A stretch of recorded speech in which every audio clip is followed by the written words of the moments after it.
당무의 주자였던 최재형 전 감사원장까지 추가되어가지고 예. 이미 비빔밥에 거의 다 완성됐습니다. 지금 뭐 당근 정도 빠져 있는 거의 다 상황인데.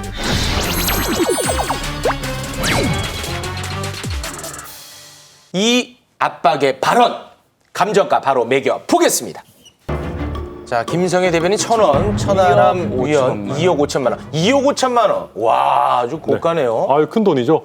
이게 뭐냐면 우리 비빔밥집 프랜차이즈 하나 차리는데 보통 드는 가격인데요. 네네네. 야, 이게 지금 이준석 대표 얘기를 들어보면 예. 내가 우리나라에서 1, 2위 가는 비빔밥집 사장이다. 아. 대선 후보들 화려해 보여도 비빔밥에 올라가는 고명에 불구하고 어디까지나 내가 내놓는 비빔밥이다. 그래서 어떻게 본인의 위험을 과시하는 비빔밥집 대표로서의 어떤 존재감을 보여주는 발언이 아니었나. 아니, 이거는 당대표 비판이에요? 자기 정치한다 뭐 이 비판하는 거예요? 아니 뭐 일단은 뭐 대선 후보도 중요하지만 당 자체가 잘 되는 것도 중요하니까요. 이게 꼭 그 대표 본인의 존재감이라기보다는 국민의힘 전체의 존재감, 우리 국민의힘이 제대로 된 비빔밥집이다라는 걸 홍보하는 거니까 꼭 뭐 자기 정치다 이렇게 보는 건 아니에요. 아, 예, 큰 알겠습니다. 비빔밥집이다. 그렇죠. 1,000원. 윤석열 후보 본인은 당근이라기보단 계란 후라이다 이렇게 생각하고 있을 것 같습니다. 아. 비빔밥에 당근은 들어가나 안 들어가나 큰 차이가 없습니다. 아. 그런데 이제 무엇이 가장 핵심 재료냐 하면 저희가 고추장, 참기름, 계란 후라이를 좀 생각해 볼 수 있는데 네. 그중에서도 계란 후라이 역할을 하지 않겠느냐. 아. 그래서 이제 나는 계란 후라이로서 꼭 필요한 존재다라고 윤석열 후보는 어필하고 싶은 상황이고 뭐 이제 이준석 당대표 입장에서는 웬만히 모였고 지금 뭐 천하람 위원장도 잘 말씀하셨습니다만 우리 비빔밥집 정도면 당근 없어도 잘 팔 수 있어. 아, 그런 의미입니까? 이런 선언을 한 것이 아닌가라고 좀 봐야 될 것 같습니다. 알겠습니다. 뭐 저는 절대 이거는 뭐 정치적 풍자가 아니고요. 저는 이제 참고로 비빔밥에 당근은 다 골라내고 먹거든요. 아니, 풍자 아니에요. 이게 정말 풍자 아니고. 아니, 당근을 싫어하셔야죠. 예, 아니, 진짜 그냥. 오이를 저는 뺀 당근 되게 사람 있고. 좋아합니다. 예. 풍자 아니고. 네.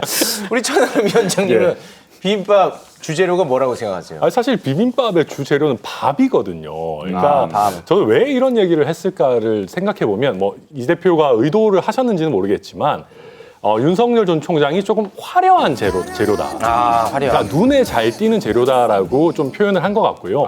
돌이켜서 보면 우리 당 안에는 주 재료인 밥이 될 만한, 그리고 어떻게 보면 소고기 비빔밥 같으면 약간 소고기가 될 만한 예. 그런 주재료들이 이미 다 갖춰져 있다. 근데 다만 이게 좀 수수한 재료들이다 보니까 국민들에게 관심을 좀 못 받고 있는 것이 아니냐. 그러니까 당근의 역할을 해줄 수 있는 윤석열 색깔이- 후보마저도 뗄감이군요. 뗄감이라기보다 국민들의 이렇게 세게 나올 줄 몰랐네. 받아치기 들어갔습니다. 예. 아니, 국민의 이제 시선을 끌 수 있는 어떻게 보면 화려한 후보가 하나 그러니까요. 들어오면 이 비빔밥 전체가 확 살지 않겠느냐. 어지러지하다요. 최재형 후보도 뗄감이고 윤석열 후보도 뗄감이고. 누구를 위한 뗄감이에요? 그러니까 그걸 모르겠어요. 그거 한번 추측해봐요. 정권 교체를 혹시 위한 뗄감인 오세훈 거죠. 시장님? 아유, 아닙니다. 그러면 홍준표 후보님? 아유, 뭐 그분들은 이미 어떻게 보면 밥처럼 이미 깔려 있는 분들이라고 봐야 되겠죠. 네. 그래서 이제 사실 생각해 보면 그 국민의힘에서 대선 후보를 배출하는 거고 또 정권 교체라는 게 굉장히 중요한 거다 보니까 각자의 개성도 중요하지만 하나의 비빔밥으로서 완성되는 게 중요하다. 네. 그냥 그런 취지라고 보는 근데 것 같아요. 섞으면 뭐 색깔 안 보이잖아요. 고추장 다 덮여갖고. 아, 이거 당근, 뭐 오이 이런 것 정도는 보이죠. 점자는 우리 오은정 아나운서까지 왜 그러세요? 네네네. 근데 이제 이준석 대표가 윤석열 전 총장을 입당을 얼마나 압박하고 있냐 평가를 해보자면 국민의힘 의원들과 당협위원장들 당내 대선 주자 도와라 이렇게 공개적으로 이야기하지 않았습니까? 이거 굉장한 거죠. 당외 주자는 도움을 받을 수 없다라는 뉘앙스를 읽히기도 하고 그런 의미에서 천하람 위원장은 당협위원장이시니까 네. 누구한테 대표가 당내 주자 도우라고 했으니까 누군가 도와야 될 거 아니에요? 줄을 대실 건지. 아유, 저는 뭐 아직 그렇게 좀 더 확정되면 제가 원외 인사의 마음이 있으신 거 아닙니까? 제가 뭐 당근을 좋아하기는 하는데 이게 뭐 원외 인사 뭐 이런 것까지는 아니고요.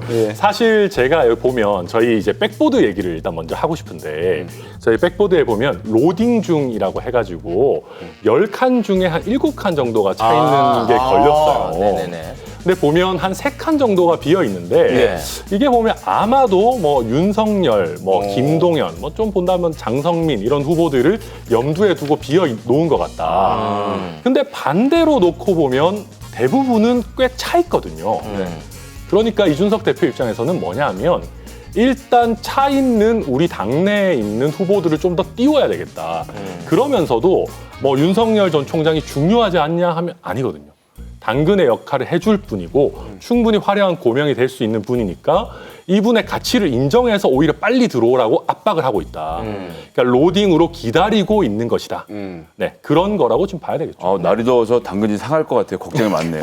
윤석열 전 총장은 이제 결국은 본인의 경쟁력이 이 지지율인데 맞습니다. 지지율이 지금 계속 좀 빠지고 있죠. 그러니까요. 지금 지난주 진품 명품에서 저희 윤석열 전 총장 지지율이 30% 깨졌다고 전해드렸는데 뭐 일주일 만에 20%대도 깨졌습니다. 19.7%를 기록을 했고요. 1위 이재명 지사와의 차이도 꽤 벌어졌고 그리고 야권 주자 최재형 전 감사원장이 4위로 치고 올라왔습니다. 자, 김 대변인이 보시기에는 쭉 윤 전 총장 지지율이 하락세가 계속 될 거다 이렇게 네. 예측을 하셨잖아요. 앞으로도 그럼 그 하락세가 계속 된다고 보십니까? 예, 반문의 바람을 타고 쭉 올라갔다가 내려오는 무동력 글라이더죠. 예. 하강 말고는 할 수 있는 일이 없는 상태고 열심히 엔진 돌리시는 것 같던데. 쪽이 나오네. 일단 오늘 스타트업 관계자 만나고 온 것에 대해서 언론에 인터뷰를 한 내용이 나오는데 전 뭐 120시간 좀 과장해서 얘기하니까 그냥 예. 넘어간다고 생각을 해주겠습니다. 전 넘어갈 수 있습니다. 근데 네. 실제로 중요했던 발언은 근로조건은 당사자 합의가 가장 우선돼야 한다라고 말했던 부분인데요. 예. 이게 정말 무서운 발언입니다. 이 노동자와 사용자 간의 대등한 관계가 있어서 노동자가 와서 사장님 저는 22시간만 일하겠습니다. 40시간만 일하겠습니다. 그러면 계약이 되는 걸로 아는 이건 책에서나 나오는 얘기거든요. 근로기준법의 원형이 이 영국의 공장법이라는 건데요. 공장법이 만들어지기 전에는 탄광의 4살부터 모집 공장의 8살 아동부터 일을 할 수가 있었고 이 아동들이 그때 18시간씩 일을 하다가 법을 만들었거든요. 이런 법이 꼭 필요한데 이런 법이 없이 어떻게 정부를 운영하겠다고 생각하시는 건지 저로서는 도저히 알 수가 없습니다. 네, 요거 잠깐 이제 정리를 하자면 오늘 이제 워낙 논란이 많이 예. 됐던 네. 부분이라 주 52시간에 대해서 이제 비판을 하면서 본인이 원하면은 주 120시간이라도 좀 하게끔 해줘야 되는 거 아니냐라는 이제 뉘앙스의 발언이 있었는데 이제 그게 논란이 되자 윤석열 측에서는 그건 아니다. 그냥 뭐 120시간 노동하라는 건 아니고 이제 그만큼 이제 유연하게 하자 뭐 이런 강조 취지였다. 차원에서 네. 했다. 근데 요거 약간 좀 정치인으로서는 좀 실언에 가깝다고 봐야겠죠. 윤 전 총장님이 체력이 되게 좋으신가 봐요. 뭐 한 5일 정도는 밤새서 일하실 수 있는 본인 체력이 강하신가 네. 싶긴 한데 아마 이거는 이제 하나의 예를 든 것 같고 게임 업체 이런 데서 이제 어떻게 보면 좀 일할 때는 빡세게 몰아서 일하고 그러니까 마감이 쉴 때 있는 확 경우에. 쉬자 예. 이런 식의 요청들이 실제로 있습니다. 그런 걸 했는데 이거는 좀 약간 과장해서 예를 든 거라고 봐야 될 것 같고 예를 드시더라도 120시간 말고 뭐 한 60, 70시간 뭐 이렇게 예를 들었었으면 좀 더 좋았을 텐데 하는 네. 생각이 들고요. 방금 이제 우리 김성애 대변인께서 말씀하신 공장법 당연히 공감합니다. 근데 지금 우리 노동 환경이 당시의 영국이랑은 많이 다르거든요.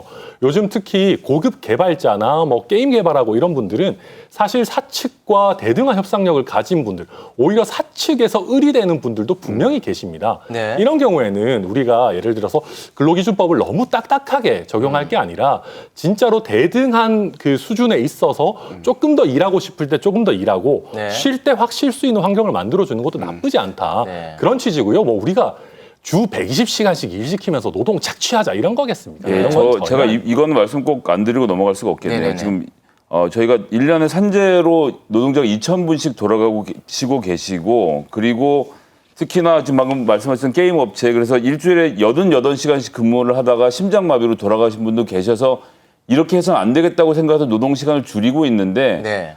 이런 뭐 어떤 성과를 내기 위해서 사람 목숨을 담보로 잡는다는 건 글쎄 뭐 저로서는 잘 이해하기가 어렵습니다. 네, 알겠습니다. 근데 어찌됐든 간에 지금 당 밖에서 윤석열 전 총장이 이렇게 뭐 발언만 하면 이제 논란이 되고 이제 그러다 보니까 빨리 좀 입당해라 뭐 이런 요구를 하고 계시는 것 같은데 왜 근데 입당을 안 한다고 생각하십니까? 글쎄요. 저는 사실은 그 조언하시는 분들이 좀 문제가 있는 거 아닌가 하는 생각이 들어요. 왜냐하면 지금 캠프가 이미 자리를 잡고 있지 않습니까? 그런데 이 상황에서 당으로 들어오게 되면 아무래도 무게중심이 당 쪽으로 옮겨오게 되거든요. 네. 근데 윤석열 후보 본인을 위해서는 저는 당으로 들어오는 게 분명히 좋다고 생각하는데 지금 거기서 주축에서 돕고 계신 분들 입장에서는 좀 본인들 처지가 약간 애매해질 수가 있어요.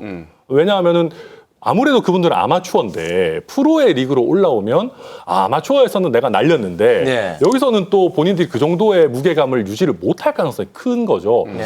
그러다 보니까 좀 어떻게 보면 조언해주는 그룹에서 최대한 입당을 늦추자라고 하고 있는 게 아닌가 저는 그런 추측을 하고 있습니다. 네, 알겠습니다. Stay